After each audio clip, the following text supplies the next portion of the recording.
Berhenti bicara tentang masa lalu. Saatnya menatap masa depan. Bersama Ishak Rafiq, Direktur Eksekutif Masa Depan Institut.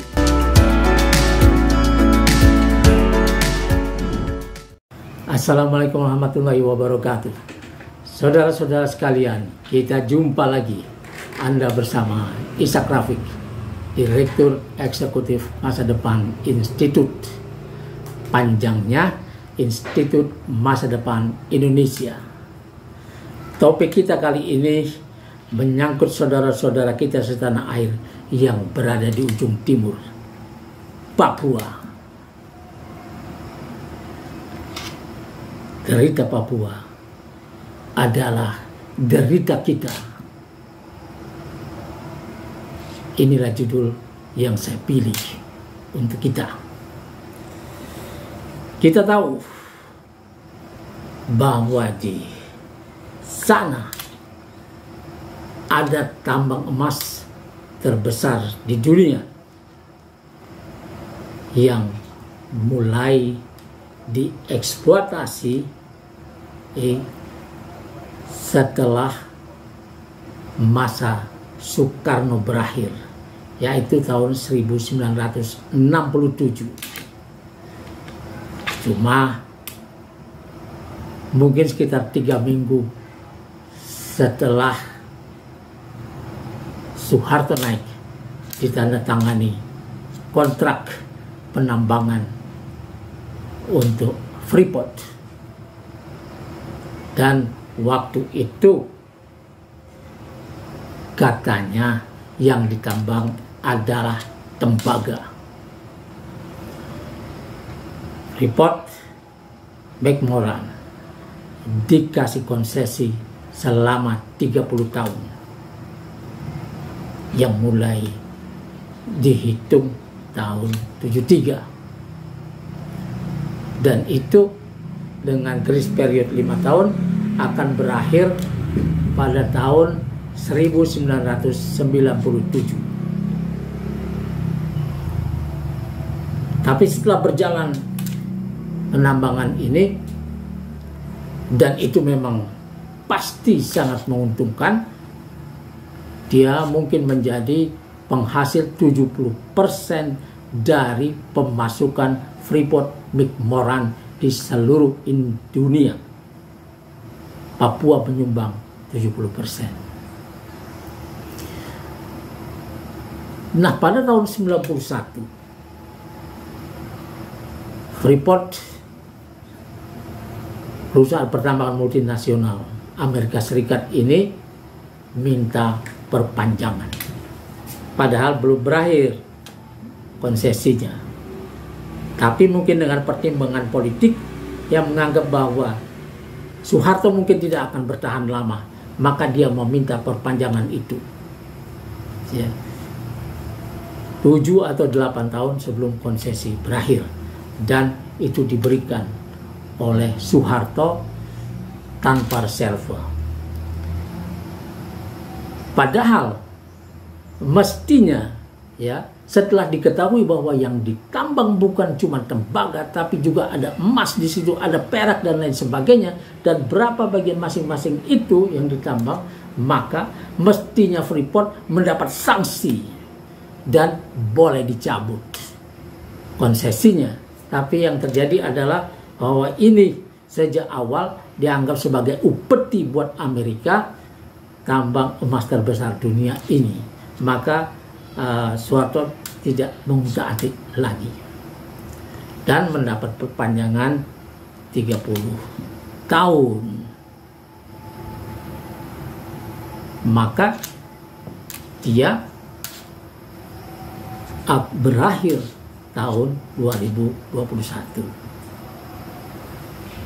Nah, inilah yang kemudian diperpanjang lagi, ya, oleh ada upaya-upaya untuk, dulu ada kewajiban dari Freeport dalam klausul perjanjian itu bahwa dia harus sampai 2011 harus mendivestasi sahamnya yang nantinya menjadi milik Indonesia 51%. Tapi ada klausul yang menjebak yang bilang bahwa kalau terjadi perubahan dalam hal perundang-undangan dalam urusan pertambangan ini, maka klausul itu akan ditinjau ulang.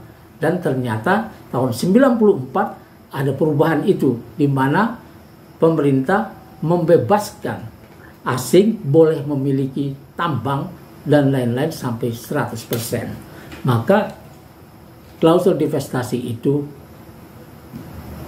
sirna. Tapi zaman SBY ada percobaan untuk meminta itu. Tapi negosiasi ini tidak sampai tuntas. Cuma SBY berhasil menerbitkan Undang-Undang Nomor 4 tentang minerba, di mana ada kewajiban Freeport untuk membangun smelter pada tahun 2014.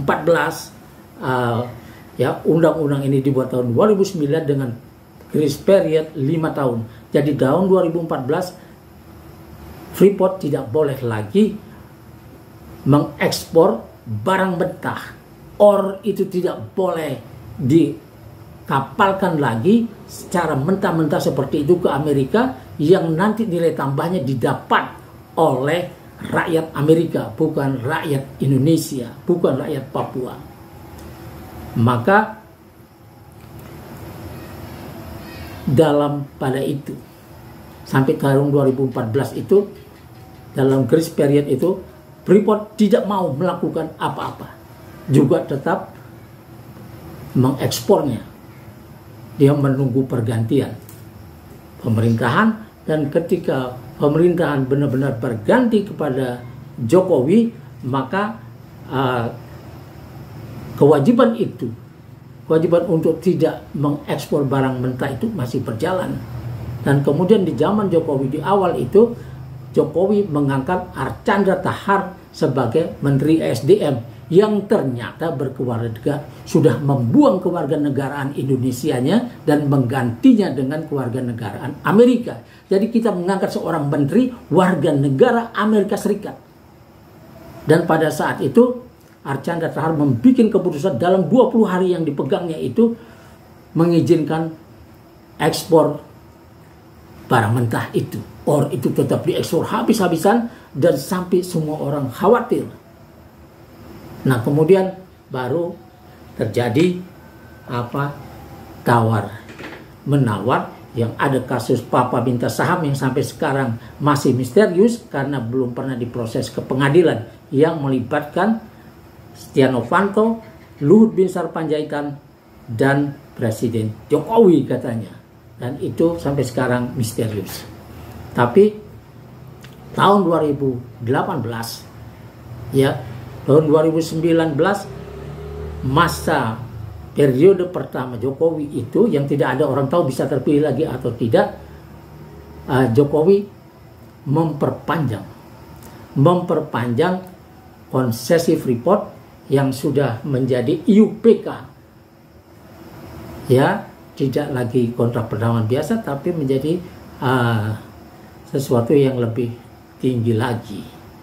Dan ini memberi peluang kepada Freeport untuk memperpanjang konsesi yang diambil pada tahun 2018 ketika Jokowi menjelang akhir masa kepresidenannya. Dan Jokowi kasih itu dengan syarat dia harus mendapatkan, Indonesia harus mendapatkan 51% saham Freeport yang dibeli lewat Inalum konsorsium, yang kemudian menjadi Main8. Dan inilah kemudian Freeport 51% menjadi milik kita, 51,23% saham yang menjadi milik kita, lalu mendapat perpanjangan selama 20 tahun. 2 kali 10 tahun. Itulah klausulnya, 2 kali 10 tahun artinya 20 tahun sampai tahun 2041. Padahal konsesi itu akan berakhir pada tahun 2021. Jadi kalau kita bersabar, tunggu saja sampai 2021, maka duit untuk membeli saham 51,23% itu menaikkannya dari 9,6% menjadi 51,23% itu mengeluarkan duit 3,85 miliar US dollar. Di atas 70 triliun lebih kita keluarkan untuk mendapatkan itu. Padahal kalau kita tunggu sampai 2021, Freeport tambang itu akan kembali ke pangkuan Republik gratis. Jadi kita telah membeli milik kita sendiri kepada perusahaan multinasional pertambangan Amerika Serikat, ya, yang kita kasih konsesi. Jadi kita membeli kepada penyewanya. Yang seharusnya dilakukan adalah audit lingkungan. Kalau ada kerusakan lingkungan harus ditagih. Seperti kalau kita tinggal di hotel selama 5 hari, maka ketika kita keluar, petugas hotel akan memeriksa kamar kita. Kalau ada handuk yang hilang, ada sendal yang hilang, segala macam, semuanya akan diklaim ke rekening kita. Nah, ini tidak begitu. Malah kita membeli. Kalau ada orang menyewa rumah kita selama 10 tahun misalnya, kemudian dia ketika sudah selesai 10 tahun itu, dia minta kita membayarnya, kita membelinya itu, maka ini pasti urusan pengadilan, pasti kalau tidak pengadilan, kita kasih hukum rimba sekalian. Tapi ternyata tidak begitu dalam urusan negara ini. Kita beli milik kita sendiri. Nah, kita sebetulnya bisa belajar dari Hong Kong, dari Cina, ya, dalam urusan Hong Kong dan Macau. Yang kedua-duanya disewakan. Yang satu disewa Inggris, satunya disewa oleh Portugal, oleh Portugis. Kedua-duanya kembali ke pangkuan Cina gratis. Walaupun mereka sudah membangun jalan-jalan, rel kereta dan lain sebagainya, membangun pusat-pusat bisnis, tidak bisa diklaim di situ. Karena itu bagian dari yang menguntungkan mereka ketika mengoperasikan Hong Kong dan Macau. Nah, kenapa ada tambang yang meminta kita membeli ketika kita sudah selesai masa konsesinya? Ini bukan yang pertama. Sebelumnya kita sudah membeli Inalum ketika habis masa konsesinya pada 30 Oktober 2013. Kita keluarkan 7 triliun atas persetujuan DPR. Dan kemudian dengan uang itu Inalum bisa memiliki saham tambang batu bara kita, ya, sebesar 30%, dan sekarang dia menjadi induk Mine 8 yang memiliki 30% saham. Nah, sekarang dia pula yang kita pakai untuk membeli saham Freeport yang katanya, ya, pada tahun 2022 telah menghasilkan 65 triliun dan 8,7 triliun telah diberikan kepada pemerintah Papua dan Mimika. Nah, itu. Nah, sekarang ketika keadaan sudah seperti ini, sebetulnya sudah habis. Tidak ada lagi peluang untuk memberi perpanjangan kepada Freeport karena sudah dikasih 2 kali 10 tahun. Nah, tapi Presiden Jokowi telah mendatangi Richard Adkerson, Presiden Direktur Freeport McMoran, juga ownernya pasti, dia menawarkan untuk perpanjangan 20 tahun lagi sampai 2061, ya, dengan syarat bisa mendapatkan tambahan saham di Freeport Indonesia, PT FI, sebesar 10% lagi. Jadi 61,23% menjadi milik kita. Padahal sekali lagi harus saya ingatkan bahwa kalau kita tunggu saja, ya, sampai tahun 2041 itu Freeport akan kembali gratis. Tidak perlu menjadi 61%, tapi 100% menjadi milik kita. Tapi apa yang diinginkan Presiden Jokowi dengan cara ini, kita harus melihatnya sebagai satu